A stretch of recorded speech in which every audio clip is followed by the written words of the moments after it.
Another day for Hyliion to be falling in the deep red. And to me, it kind of looks like everyone's just panic selling right now. Like right here, straight down shot pretty much. A reverse merger came and went.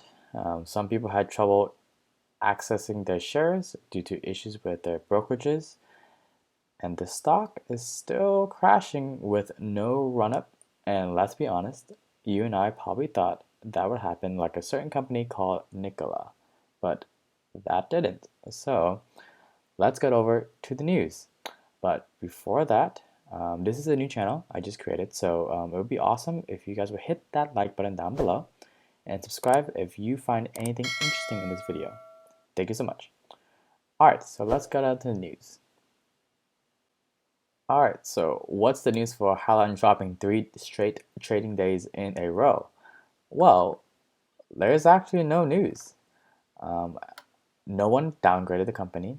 There is no negative press that came out, and actually all the press that did come out was positive, and that was usually on the merger date, and nothing fundamentally changed in the company. There is nothing that came out. And you're probably thinking, why is it still dropping? Well, let's actually take a look at Thomas Healy, who is the CEO.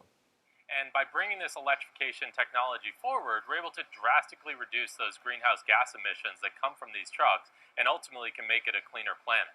Okay, and so you are the youngest CEO of a publicly traded company, so a noteworthy moment here as well for you. Why is now the right time to take a company public even amid the pandemic?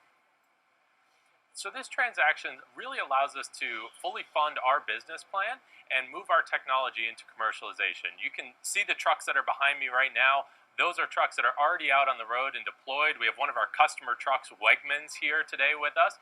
And we're able to take the capital we're bringing in from this transaction and move into volume production and continue to deploy more of our units out in the road. So we're already deployed with companies like Penske and Ryder, Ideal Lease, Wegmans. And all these companies, have a strong focus on emissions, but one of the other unique things with them is, they're focused on cost savings as well. Trucking is all about moving goods from point A to point B and doing it as economically as possible. So what we're able to do is take both the emission savings and the cost savings and bring those together and offer a solution that's actually net carbon negative emissions. So it cleans the environment while you drive, and it's cheaper to operate than a diesel truck. Well, from everything I've seen from a handful of interviews of Thomas Healy, it honestly seems like he's a genuine person. He's 28 and he's now a CEO of a publicly traded company. And he has been pursuing electrification of the trucking industry since he was in college. But guess what? He is focused on actually pushing the product and pushing Hyliion's mission out there. He isn't hyping up the stock like Trevor Milton previously at Nikola. The difference between Healy and Milton is that Milton kept pushing the stock price up and everything he could do to make investors actually invest in the company. This led to Nikola's crazy run-up.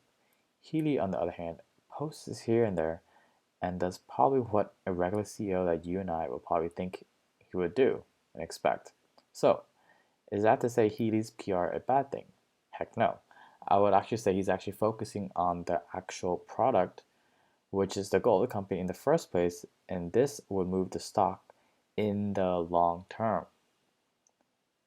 All right, now let's get into the short-term traders and as well as the long-term investors.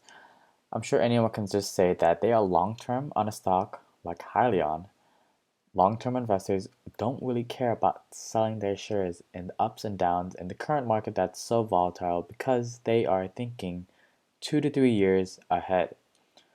Long-term investors see a future with a company and believe that their mission will pay them back even more dividends down the long road. Now, to the short-term traders, let's actually take a look at the stock. Alright, so looking at the stock, we can kind of see that this is when they had, right here, around here, is when they had their reverse merger. And you can see 2 peaks, one here, as well as another one here. I believe there's another one too earlier in the month, about right here or so.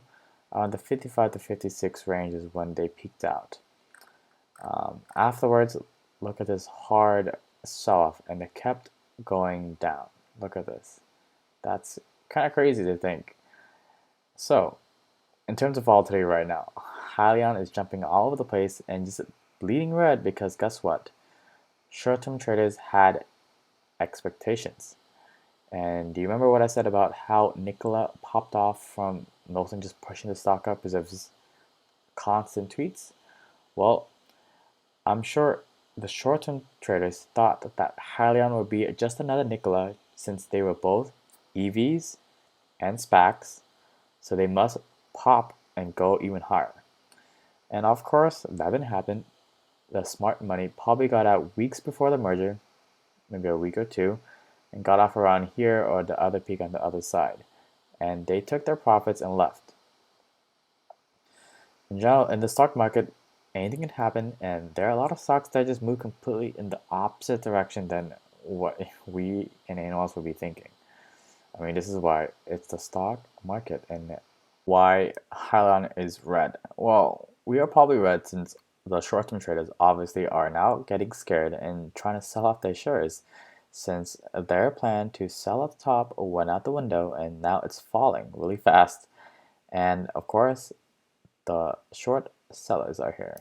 Well, if you look at the short volume ratio, it's now currently at 31% as of October 7th, 2020. And if we scroll down over here, you can kind of tell right here that the short volume is actually increased since the merger date. So October 2nd, it's obviously increasing as the days go on because, of course, people are getting more interested shorting this stock, and that's why we're also probably going down even more. All right.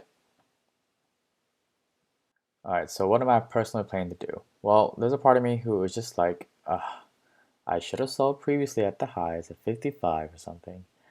And do I really want to sell it now at an even lower price, around 28, 29? Well, hindsight is 2020, and what makes a good investor and trader now is how we react to the volatility. I'm personally planning to just hold the shares and to continue as they keep dropping. And I'm going to buy even more because, in my opinion, I think Hyliion is a pretty solid company and it's honestly just getting started. I mean, literally, they just merged last week. So, comment down below if you are planning to sell, you're planning to hold, you're planning to buy even more because you know my position. And yeah, so thank you so much for watching. Peace.